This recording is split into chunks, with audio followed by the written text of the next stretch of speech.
Hello and welcome to Local Edition. I'm Leslie Leyton.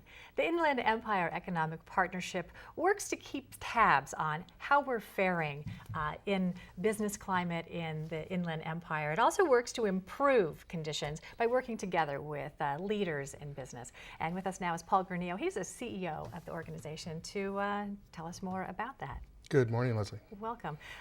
One of the things that you did recently is a full recovery. What's it going to take? It's a report card, essentially, on how the Inland Empire is faring. So how are we doing? Sure. Well, we're doing better. So in April, Dr. Husing, our chief economist, gave his appraisal of the economy and how we're moving forward. And just like the country, things are moving a little bit slower than people would like. But in the Inland Empire, unfortunately, we still have the highest unemployment rate for regions over 1 million people in the United States. But we are seeing that tick down a little bit. And really what we're preparing for is a huge amount of growth. The Inland Empire is going to be the largest growing sector in the western United States. Just the county of Riverside alone is scheduled to be the second largest county next to Los Angeles County in the next 25 years. And growth in terms of what? Population. So currently we're 4.2 million people, and by 2035 we'll be at 6 million. What are the elements that you looked at to determine how we're faring? Well, you look at population, but you also look at jobs. And again, we've suffered from the recession in much greater ways than other parts of the country.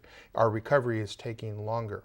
And part of that is because we're very dependent on our blue-collar sectors of manufacturing and goods movement. And so as those are stalled, then that also stalls the employment rate here in Riverside and San Bernardino counties. You also have a regional economic forum where leaders work together to decide how they can work together to have even a brighter future. Tell us about how that goes. Sure. I'm privileged to be the co-chair for the second annual California Economic Summit. And the way the summit process works is regions throughout California come together to have these regional economic summits, and it's to discuss what are the issues that are our issues in the Inland Empire, because they're not going to be the same issues as Sonoma County up north. But by coming together as regional leaders, we're able to analyze, talk, discuss, and then bring forward our issues to the statewide summit, where our elected officials, members of the California legislature, members of the governor's office are present, and they can hear from the grassroots the issues that we need them to tackle in order to make a better economy for California. What are those issues you're bringing to their attention? Well, I think for us, certainly, California has to become more job friendly.